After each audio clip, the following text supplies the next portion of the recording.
नमस्कार. नंदुरबार हादरलं. पैशांच्या वादातून मजुरावर थेट गोळीबार.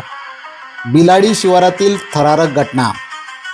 नमस्कार, आपण पाहतात KTN न्यूज मराठी. नंदुरबारमध्ये पैशाच्या वादातून थेट गोळीबार झाल्याची धक्कादायक घटना समोर आली आहे. बिलाडी शिवारात एका शेतकऱ्याने मजुरावर बंदुकीतून गोळी झाडल्याने परिसरात खळबळ उडाली आहे. जखमी मजुरावर जिल्हा रुग्णालयात उपचार सुरू असून पोलिसांनी आरोपीविरोधात गुन्हे दाखल केले आहेत. ही घटना नंदुरबार बिलाडी शिवारात घडली.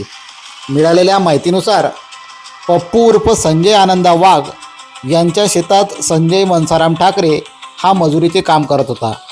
उधारीचे पैसे परत न देणे आणि मजुरीचे काम सोडल्याच्या कारणावरून दोघांमध्ये जोरदार वाद झाला. वाद इतका विकोपाला गेला की आरोपीने थेट बंदुकीतून मजुराच्या कानाजवळ गोळी झाडली. या गोळीबारात संजय ठाकरे गंभीर जखमी झाले. एवढ्यावरच न थांबता आरोपीने बंदूक रोखून तुला जिवंत सोडणार नाही अशी धमकी दिल्याची माहिती समोर आली आहे. घटनेनंतर जखमी मजुराला तातडीने नंदुरबार जिल्हा रुग्णालयात दाखल करण्यात आले. दरम्यान पोलिसांनी घटनास्थळी धाव घेत गोळीचे कव्हर जप्त केले आहे.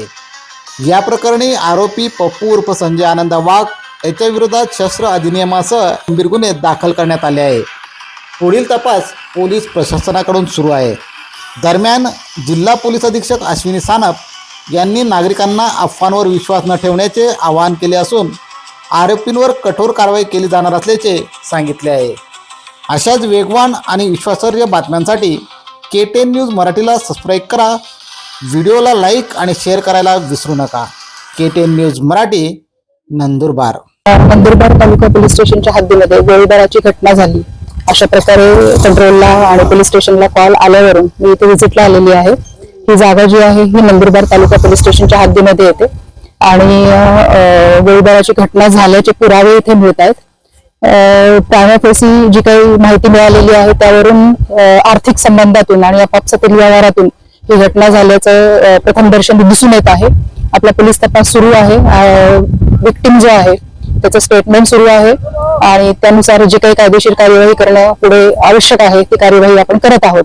माझं नंदुरबारच्या सर्व नागरिकांना निवेदन आहे, आवाहन आहे की आपण कुठल्याही प्रकारच्या अफवांवर विश्वास ठेवू नका. कायदेशीर कार्यवाही सुरू आहे आणि आरोपी विरुद्ध जास्तीत जास्त आपण कडक कारवाई करत आहोत. उद्या ईद आहे. ईदच्या पार्श्वभूमीवर कोणीही अफवा पसरवू नयेत आणि नागरिकांनी त्यावर विश्वास ठेवू नये